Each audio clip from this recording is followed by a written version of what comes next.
disappointing year so far for the Sharks. Yeah, just inconsistency really, and opportunities. I suppose on the weekend against Tigers, Golden Point, and the Canberra one comes to mind, the last minute try, and you look at those performances and you say, if we get them done, well, we're sitting well and truly in the top 4, but ultimately we didn't get them done, and so it's just we're not where we feel like we should be.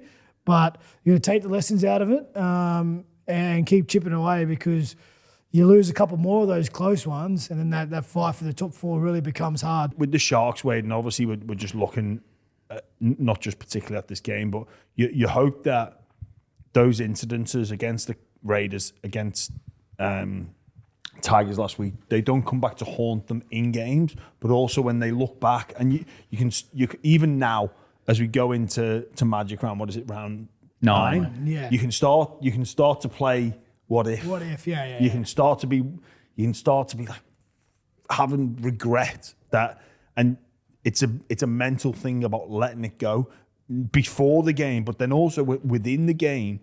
Like you've got to learn from that game against the Tigers and go, lads, when we're in this position, let's shape up for a field goal and know that players are going to potentially be offside, but we've got to have a backup plan.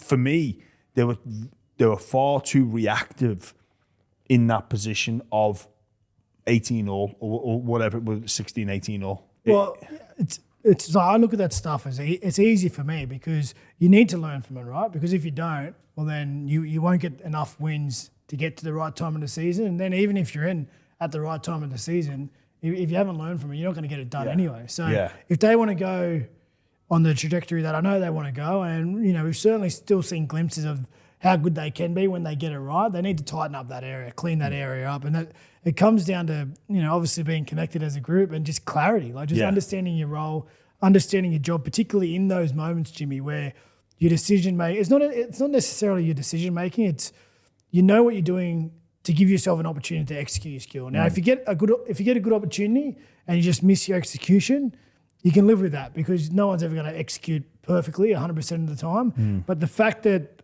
they looked unclear and a little bit of confusion there, that's the area they need to fix up, because there's just not enough time in the moment when the pressure's on to be solving issues on the run. You need to have an idea of what you're doing in your head before that situation arises.